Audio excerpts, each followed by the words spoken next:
नाजरीन, क्या आप जानते हैं कि पाकिस्तान में अमन को यकीनी बनाने और मुल्क दुश्मनों से महफूज करने के लिए जनरल बाजवा ने जो इकदाम उठाए उनको बाजवा डॉक्ट्राइन कहा जाता है।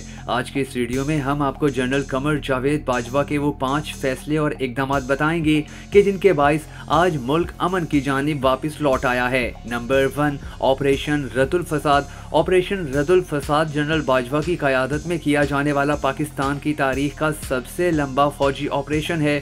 इस ऑपरेशन के दौरान सिर्फ पंजाब में ही तकरीबन 34,000 छोटे बड़े ऑपरेशंस और 3 लाख से जायद इंटेलिजेंस बेस्ड कार्रवाइयाँ की गईं। ऑपरेशन में 400 से जायद मुल्क दुश्मनों को जहन्नुम वासिल और सैकड़ों को गिरफ्तार किया गया।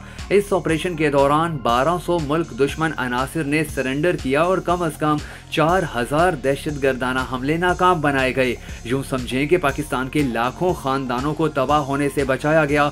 इस ऑपरेशन में अब तक 400 जवानों ने अपनी जानों का नजराना पेश किया है और ऑपरेशन रद्दुल फसाद की बदौलत साल 2019 और साल 2020 में पिछले 20 सालों के दौरान सबसे कम दहशतगर्दी के वाकयात हुए। नंबर 2, पाक अफगान सरहद पर बाढ़। एक जमाने में इस मंसूबे को नामुमकिन करार दिया गया था। अफगानी सुरखों ने ऐलान किया था कि वो 1 गज जमीन पर भी बाढ़ नहीं लगाने देंगे।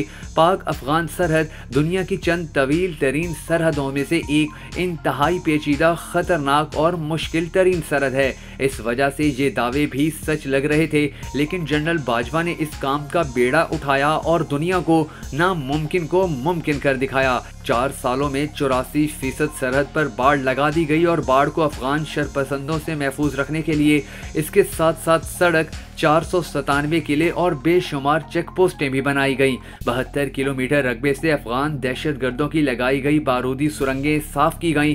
इस बाढ़ की तकमील से अफगानिस्तान से पाकिस्तान में जारी शोरिश और दुरअंदाजियों का खात्मा होगा।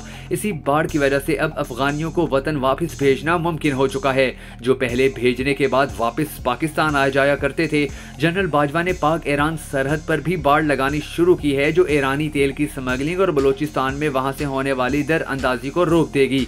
ये बाढ़ पाकिस्तानी कौम पर जनरल बाजवा का एक बहुत बड़ा एहसान है, जिसका वक्त के साथ साथ लोगों को एहसास हो रहा है। नंबर 3, कबायली इजला में तामीर नौ के मंसूबे।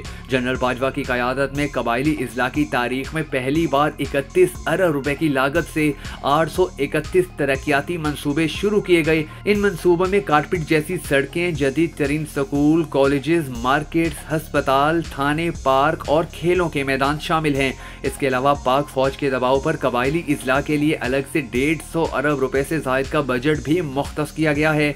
नंबर 4, 27 फरवरी और भारत की बदतरीन शिकस्त। भारत ने पाकिस्तान को सर्जिकल स्ट्राइक की धमकी दी और बालाकोट में चंद दरख्तों पर पेलोड गिराकर भाग गया।